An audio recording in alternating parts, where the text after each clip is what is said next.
Senior researcher Galactic swept her primary sensory tendrils across the quantum monitoring station's control panel, her crystalline form reflecting the soft blue glow of 1,000 displays. Another anomalous reading flickered across her screen, the third one this cycle.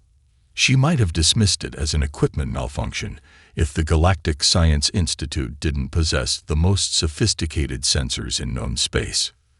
"Director Zuran," she called out, her voice resonating with the harmonic overtones typical of her species. "I believe you should examine these readings." The Institute's director, a towering figure of living metal and pulsing energy conduits, glided across the observatory floor. Other researchers parted respectfully, their own work momentarily forgotten as they watched their leader approach Galactic's station. "Show me," Zuran commanded, his voice carrying the weight of 8 centuries of scientific expertise. Galactic brought up the three-dimensional holographic display, highlighting a series of energy signatures from an unexplored sector of the galaxy. The readings defied every known law of physics. Ships accelerating without apparent propulsion, maintaining structural integrity at velocities that should have torn them apart, and executing maneuvers that seemed to ignore the fundamental principles of inertia. "Impossible," Zuran whispered, his energy patterns fluctuating with excitement. "These vessels are achieving velocities that would require negative mass. The energy signatures suggest, but that cannot be." More screens lit up across the monitoring station. Whatever these ships were, they were becoming more active. The quantum probability matrices that usually predicted spacecraft movements with perfect accuracy couldn't make sense of their trajectories. It was as if these vessels operated on a completely different set of physical laws. "Origin point," Zuran demanded, his full attention now focused on the mysterious signals. Galactic manipulated the stellar map, tracing the quantum disturbances back to their source. The coordinates led to a spiral arm of a relatively unremarkable galaxy, to a solar system that hadn't yet been marked for official first contact.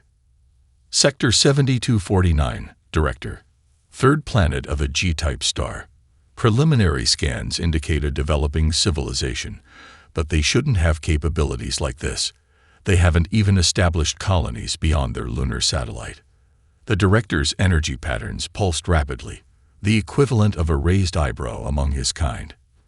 "Prepare the data for emergency transmission to the Grand Council, and dispatch our fastest scout ships. I want visual confirmation of these readings." Within hours, the Institute's quantum-linked observers reported back with footage that sent shockwaves through the scientific community.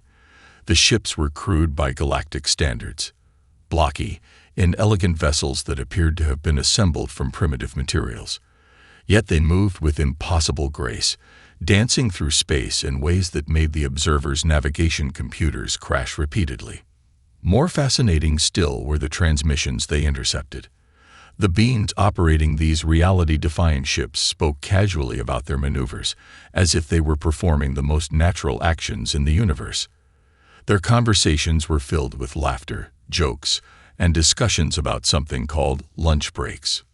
Director Zuran called an emergency session of the Institute's governing board. The chamber, normally a place of measured debate and careful consideration, buzzed with an excitement not seen in generations. "Colleagues," he began, his voice carrying across the vast chamber, "we have discovered something unprecedented. A species that has, without apparent awareness or effort, broken through barriers that have confined our understanding of space travel for millennia. They call themselves humans, and their existence challenges everything we thought we knew about the universe." He paused, letting the magnitude of the discovery sink in before continuing. "I propose an immediate diplomatic and scientific mission to this Earth. We must understand how they've achieved the impossible, and more importantly, we must understand why they don't seem to realize it is impossible at all." The vote was unanimous. As the greatest minds in the galaxy prepared for first contact, none of them realized that what they'd seen was only the beginning. Humanity was about to introduce the galaxy to a whole new way of thinking about what was possible.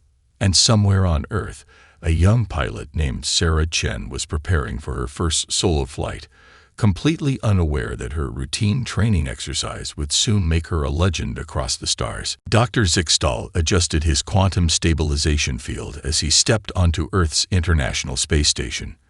Behind him, his team of the galaxy's most brilliant scientists followed, their various forms shimmering with anticipation. The human greeting party waited ahead, surprisingly calm for a species about to experience first contact. "Welcome to the ISS," said Commander Maria Rodriguez, extending her hand in what their cultural briefing had identified as a greeting gesture. "We've prepared the observation deck for your demonstration." Zixtal's crystalline form sparkled as he attempted the human handshake. "We are honored by your welcome, Commander. Though I must admit, we are more eager to observe your vessels in operation." The human party led them through the station's corridors. The alien scientists' instruments buzzed constantly, detecting impossible energy readings from even the most basic systems. Dr. Zixtal noticed a junior engineer casually adjusting what appeared to be a gravity regulation panel with a tool their briefing had called a wrench. "Fascinating," he whispered to his colleague. "They manipulate quantum fields with mechanical tools." They reached the observation deck just as Sarah Chen's training flight was scheduled to begin. The young pilot's voice crackled over the comm system. "Control, this is Chen. Ready for advanced maneuver demonstration." Dr. Zixtal's team hurriedly set up their monitoring equipment.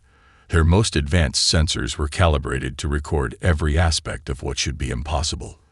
A sleek training vessel moved into view against Earth's blue backdrop. "Beginning standard evasive pattern Delta," Chen announced cheerfully. What followed made several alien scientists emit distress chromatics.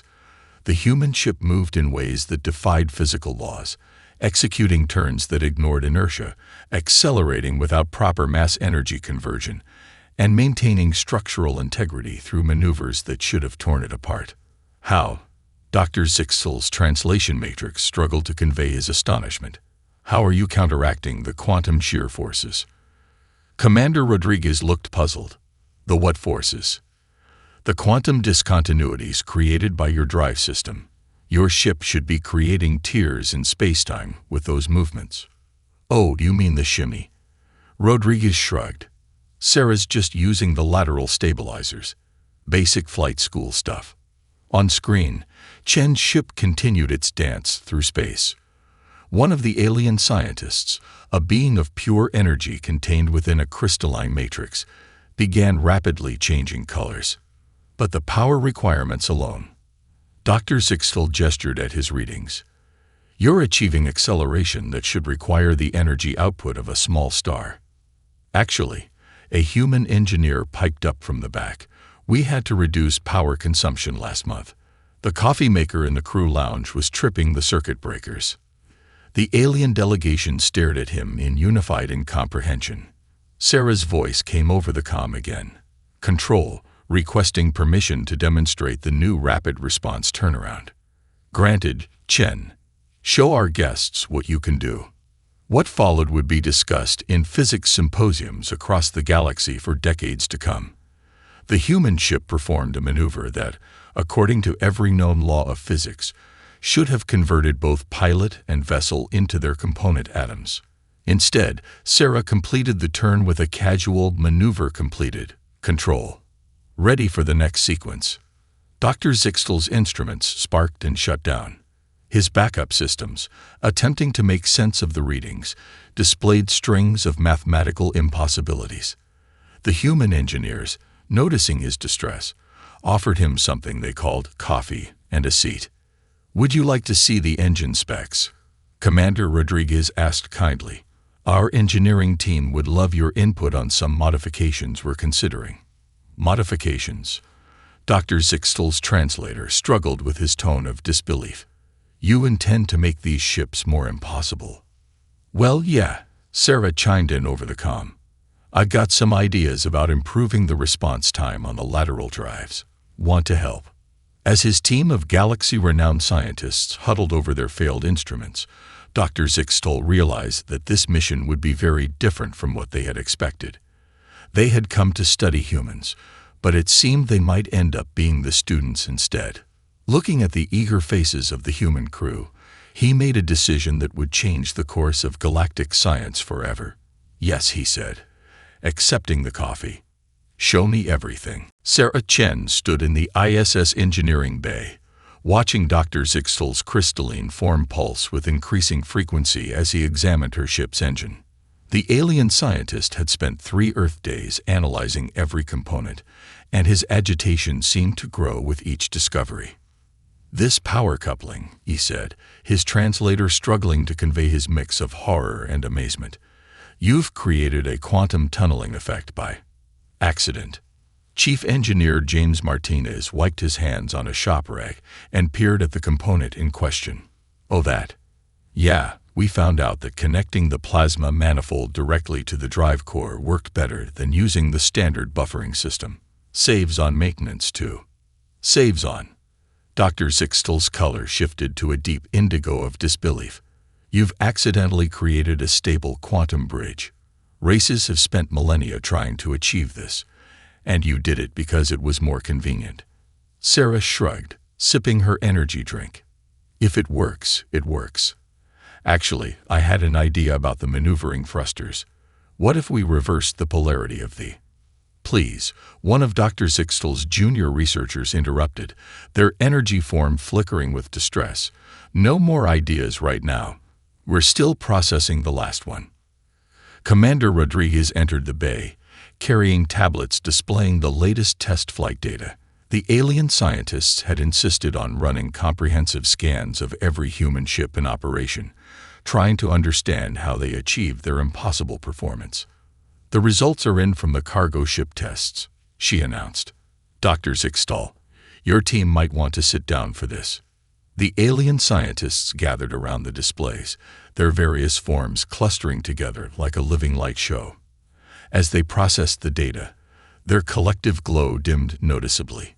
"This can't be correct," one whispered. "Their cargo vessels are using quantum entanglement for stability control." Martinez scratched his head. "Is that what that is? We just found out that adding these resonance coils helped keep the containers from shifting during acceleration. Makes loading and unloading a lot smoother." Sarah leaned over to examine the data. "Oh, neat. That explains why the new stabilizer design worked so well in the simulator. Hey, what if we applied the same principle to the main drive?" The alien scientists emitted a collective harmonic that the translator rendered as a groan of anticipation. Dr. Zixtel raised his upper appendages in a gesture of surrender. "You must understand," he said, his voice carrying the weight of generations of scientific knowledge. "Everything you're doing should be impossible. Your ships aren't just breaking the laws of physics. They're rewriting them through sheer, what's the human word? Stubbornness," Rodriguez suggested. "Innovation," offered Martinez. "Luck." Sarah grinned. "All of the above," Dr. Zixtel concluded. He moved to the main display, bringing up a complex series of equations. "According to every known principle of quantum mechanics, your ships shouldn't be able to maintain structural integrity at FTL speeds. Yet they do.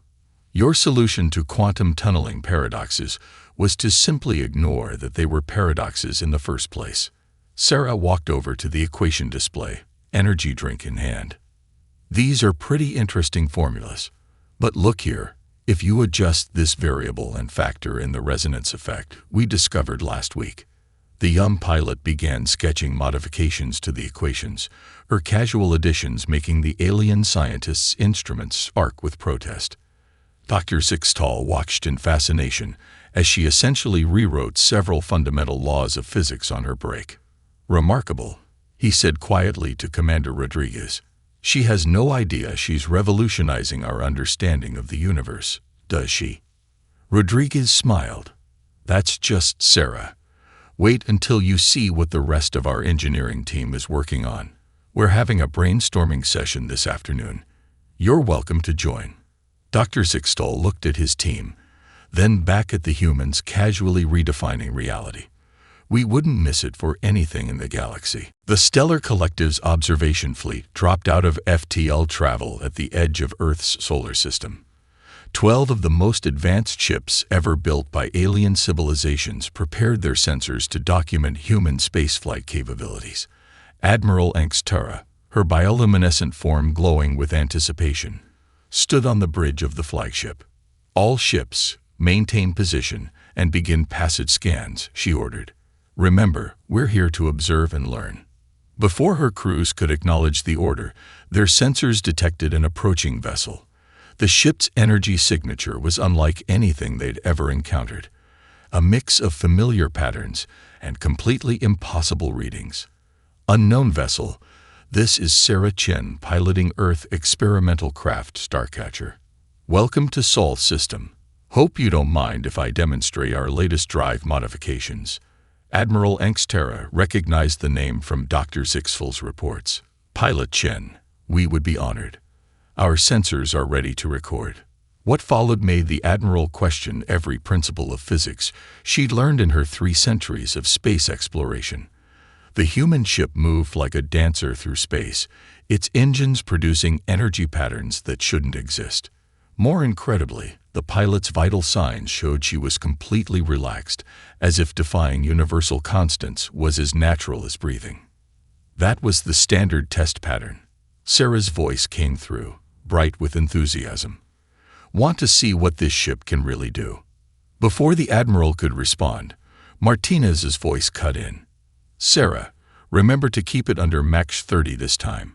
We just installed those new quantum stabilizers." "Those weren't rated for Mach 30, one of Dr. Zixfel's researchers interjected. "They are now," Martins replied cheerfully. "Sarah helped us modify them last week. The power efficiency is up 300%. The observation fleet sensors recorded everything as Sarah put the Starcatcher through its paces. The ship pulled maneuvers that made their navigation computers shut down in protest. More fascinating still were the casual conversations between the human crew members as they pushed the boundaries of possible. "Hey Sarah," Rodriguez's voice joined the channel. "While you're out there, want to test the new emergency stop system? The one we developed during pizza night?" "Sure." Admiral Angstera watched in amazement as the human ship came to a complete stop from near light speed without turning its occupant into atomic paste. Their sensors indicated the ship had somehow convinced spacetime itself to handle the deceleration for it. "How?" she began. "Oh, we figured out that if you reverse the quantum field harmonics while engaging the secondary buffer array, you can sort of..." Sarah paused. "It's like asking space to catch you instead of trying to stop yourself." Martins explained it better during the design session. "I just suggested we try it." Martins added, "Sarah's the one who worked out how to make it feel smooth instead of turning the pilot into soup."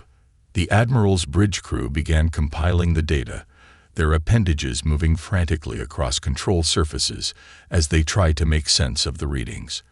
One of her senior scientists approached, their crystalline form vibrating with excitement. "Admiral, their technological advancement rate is exponential.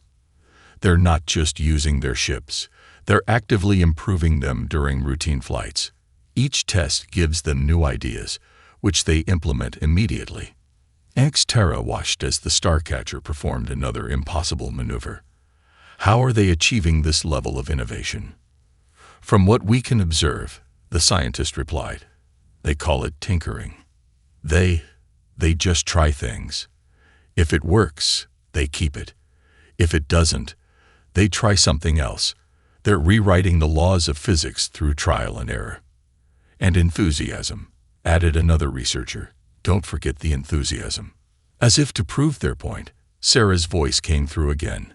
"Hey, I just had an idea about the quantum field harmonics. Mind if I try something?" The Admiral watched as her fleet's sensors recorded yet another breakthrough in space travel, casually discovered by a human pilot who simply wanted to see what would happen.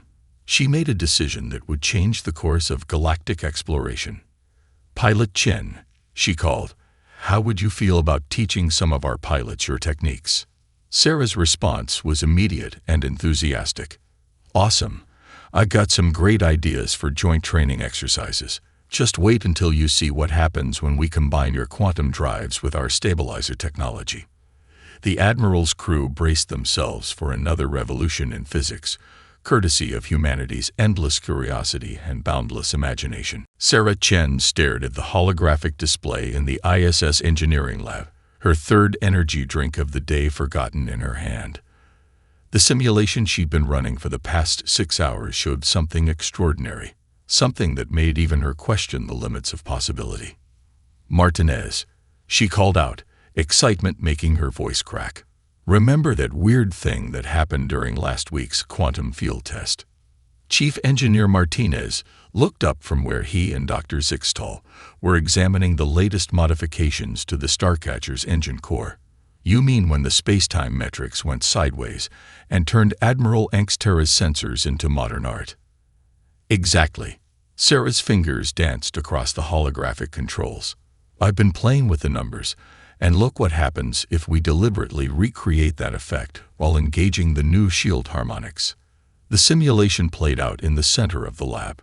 Dr. Zixtal's crystalline form shifted through a rainbow of colors as he processed what he was seeing. Even Martinez, veteran of countless impossible breakthroughs, let out a low whistle. That can't be right," one of the alien researchers muttered, their energy form flickering rapidly. "You're showing the ship existing in multiple quantum states simultaneously while maintaining structural integrity." Sarah grinned. "Better than that. Watch this part." The simulated ship suddenly appeared to fold space around itself, creating what looked like a ripple in the fabric of reality. When the ripple settled, the ship had moved an impossible distance without technically moving at all. "You've created a localized quantum probability matrix," Dr. Zixtal said, his translator struggling to convey his awe. "But instead of calculating possible positions, you're making them all happen at once and picking the one we want." Sarah finished. "The ship doesn't move through space. It surfs probability waves until it reaches the most convenient outcome." Commander Rodriguez entered the lab just as they were running the simulation again. "Please tell me that's not why the coffee maker in the break room turned all our cups into quantum superpositions this morning." "Sorry about that," Sarah said, not looking sorry at all. "But look, if we combine the field effect with our modified shields, we can create a bubble of altered probability around the ship.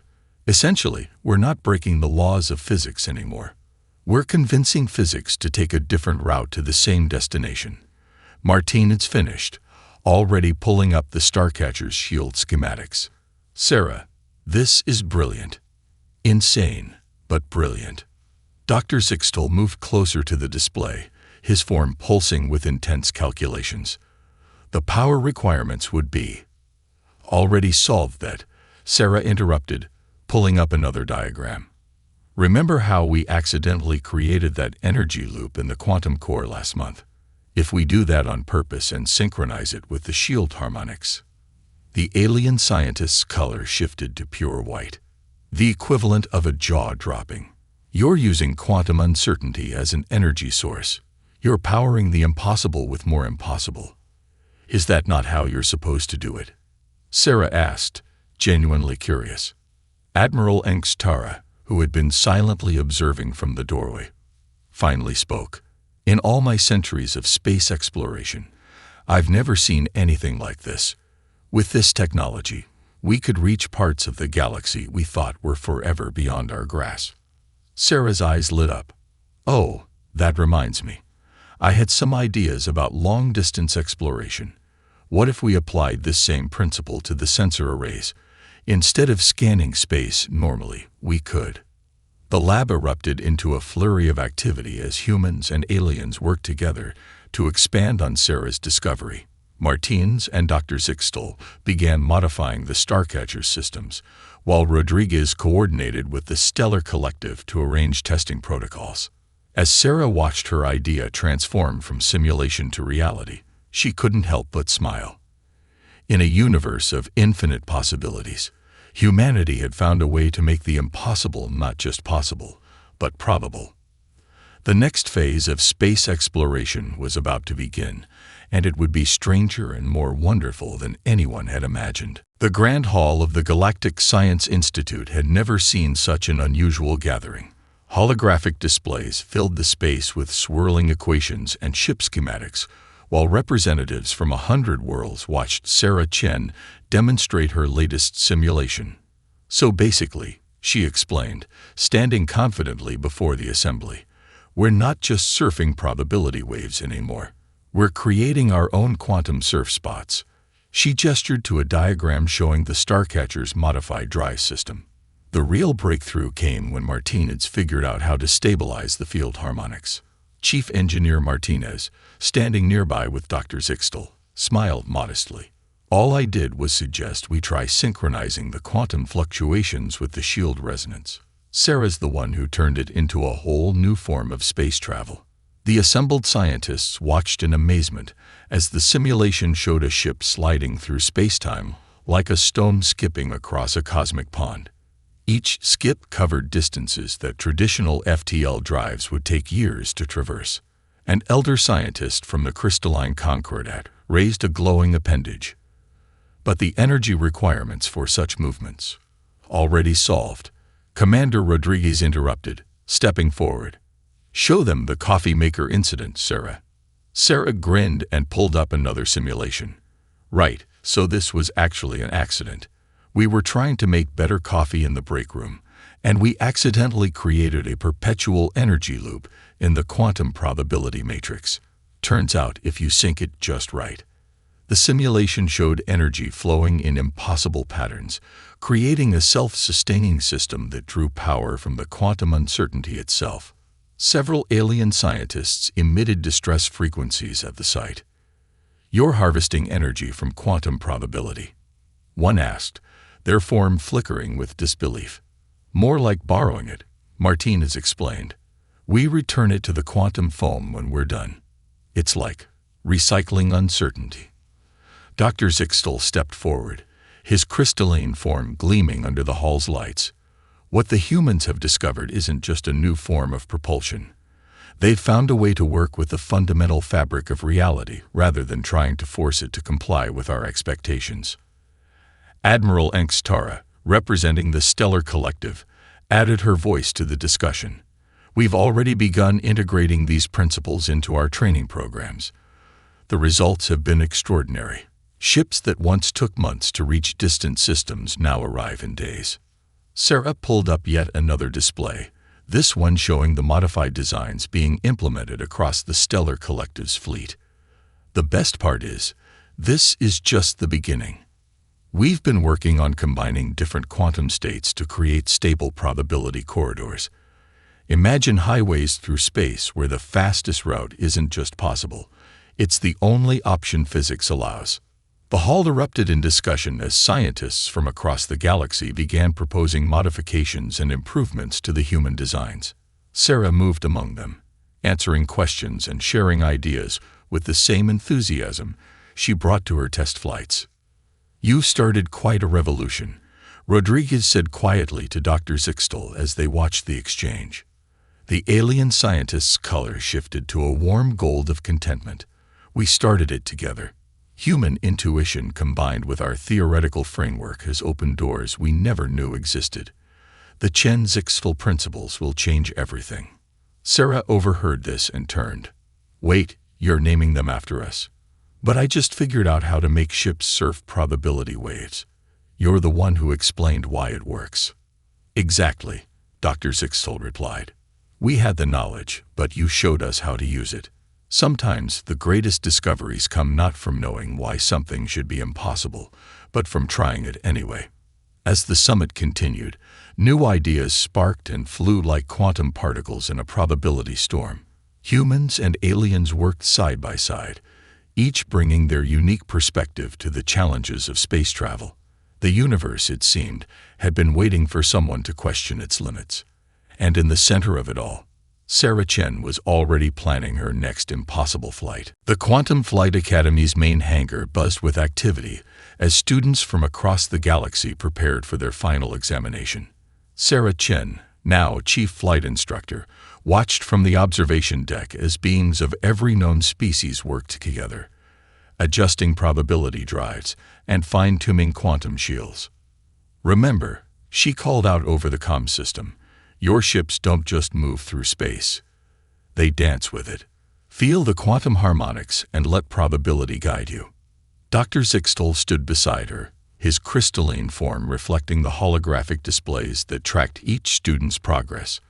When we first met, I never imagined I'd see a crystalline pilot executing probability jumps alongside humans and energy beings. Sarah smiled, remembering those early days. Look at them. They're already pushing the boundaries further than we did. That group over there just figured out how to create stable quantum tunnels using harmonic resonance. Indeed, a team of students had modified their training vessels to generate synchronized probability fields, creating paths through spacetime that other ships could follow. The technique would revolutionize commercial shipping lanes across the galaxy. Martinez entered the observation deck, carrying his ever-present tablet of engineering data. You should see what they're doing in the advanced engineering class. They found a way to combine your probability surfing technique with the crystalline Concordad's quantum crystallization technology. The Merchants Guild is already requesting modifications to their entire fleet, Commander Rodriguez added, joining them. Apparently, the new Chen Zixtel drives have reduced their transport times by 90%. Below them, the first group of students began their practical exam. Ships of various designs, all incorporating elements of human ingenuity and alien technology, moved through the test course with impossible grace. Each vessel left shimmering trails of altered probability in its wake, creating a beautiful display of quantum dynamics. Pilot Kikri, excellent use of probability cascading, Sarah commented over the comm, as an energy Binge ship executed a perfect quantum slide. You've really mastered the coffee maker principle. The energy being's response came through as a harmonious burst of amusement. The infamous coffee maker incident had become part of the Academy's standard curriculum, teaching students how to create controlled quantum anomalies for power generation. The Stellar Collective's Exploration Division reports they've mapped 3 times more systems in the past month than in the previous year, Dr. Zixtel noted, displaying the latest data. Your students are redefining the boundaries of known space. Sarah watched as another group of students demonstrated their mastery of probability manipulation. Their ships moved in perfect synchronization, creating complex patterns of quantum interference that allowed them to share energy and boost their collective capabilities. They're not just learning the techniques, Martinez observed. They're improving them, finding new applications we never considered. A young crystalline student had modified her ship's probability drive to create what she called quantum echoes, temporary duplicates of her vessel that could scout multiple potential routes simultaneously. The innovation would make search and rescue operations far more effective. Director Chen, the voice called from the comm system. The Galactic Science Institute is requesting permission to observe tomorrow's advanced class demonstrations. They're particularly interested in the new quantum mapping techniques your students developed. Tell them they're welcome to join us, Sarah replied, and remind them to bring their own coffee. Our quantum-enhanced brew takes some getting used to. As the day's trials continued, Sarah reflected on how far they'd come. What had started as humanity's accidental defiance of physics had grown into a new era of galactic cooperation and discovery. The Academy's halls were filled with beings who once thought each other's methods impossible, now learning and growing together. The next class starts next week, Dr. Zixtel mentioned. We have applicants from 3 newly discovered species. Sarah grinned. Perfect. More perspectives mean more possibilities. After all, the best discoveries happen when we stop telling the universe what it can't do and start asking what else is possible. Below them, the quantum probability waves danced with the light of 1,000 stars, carrying the next generation of explorers toward an infinite horizon of discovery. Earth's orbital space shimmered with quantum probability waves as ships from across the galaxy arrived for the dedication ceremony of the Galactic Science Institute's new headquarters. The massive structure floated in synchronous orbit, its crystalline spires and energy matrices blending human and alien architectural styles into something entirely new. Sarah Chen stood at the podium in the main auditorium, looking out at an audience that represented every known spacefaring civilization. Behind her, a wall-sized window offered a view of Earth, the blue planet that had changed the galaxy's understanding of what was possible. 10 years ago, she began, I was just a pilot who liked pushing the limits of my ship. Now look at us. We're literally rewriting the laws of physics before breakfast. A ripple of amused harmonics passed through the audience. Dr. Zixtal, now director of quantum research, sat in the front row beside Martinez and Rodriguez. His crystalline form had developed subtle iridescent patterns from years of exposure to human-style probability manipulation. The Chen-Zixtal principles weren't just about new technology, Sarah continued. They were about learning to see the universe differently. Every species here brought their own perspective, their own impossible dreams. Together, we're turning those dreams into reality. On cue, a formation of training ships from the Academy performed a synchronized quantum dance outside the window. Each vessel moved through overlapping probability fields, creating patterns that looked like living mathematics against the star-filled background.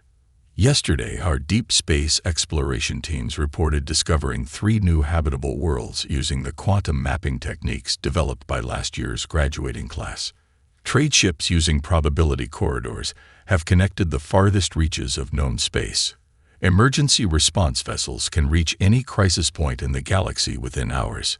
Admiral Enk's Terra, her bioluminescence glowing with pride, activated a holographic display showing the network of quantum probability routes now spanning the galaxy. What had once been vast, empty distances between stars now pulsed with the light of countless ships moving through probability space. But we're just getting started, Sarah smiled.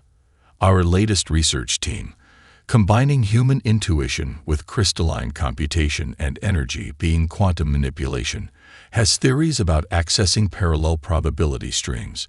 Martinez's engineering division is already designing ships that could surf between different quantum realities. Martinez gave a modest wave as excited murmurs filled the auditorium. His latest designs incorporated technology that would have been considered pure fantasy just a decade ago. Commander Rodriguez is leading an initiative to establish quantum communication relays that will allow instant information transfer across any distance. Sarah gestured to her old friend. And Dr. Zixtal's new quantum harmonics theory suggests we might be able to communicate with the fabric of space-time itself. The audience erupted in enthusiastic discussion. The possibilities seemed endless, each discovery opening doors to new realms of exploration and understanding. 10 years ago, we were told our ships broke the laws of physics, Sarah concluded. Today, we know better. We didn't break the laws of physics. We just showed them more interesting ways to work. The universe, it turns out, enjoys a bit of creative interpretation. As the ceremony continued, Sarah joined her friends near the window. They watched Earth rotate slowly below them, its blue oceans and white clouds a reminder of where their journey had begun. Did you ever imagine it would turn out like this? Rodriguez asked, watching a group of student ships practicing probability jumps. Not in a million light years, Sarah laughed. But that's the best part about the impossible. It just needs someone to try it first. Dr. Zixtal's form sparkled with amusement. And usually that someone is human. Speaking of trying the impossible, Martinez interjected, pulling up a holographic design. I had this idea about using quantum resonance to modify the coffee maker. The others groaned in mock horror, but Sarah's eyes lit up with familiar enthusiasm. After all, the next impossible breakthrough could start anywhere, even in the break room of the Galactic Science Institute. Above them, the stars twinkled with infinite possibility, waiting for the next bold explorer to show them a new way to dance through space.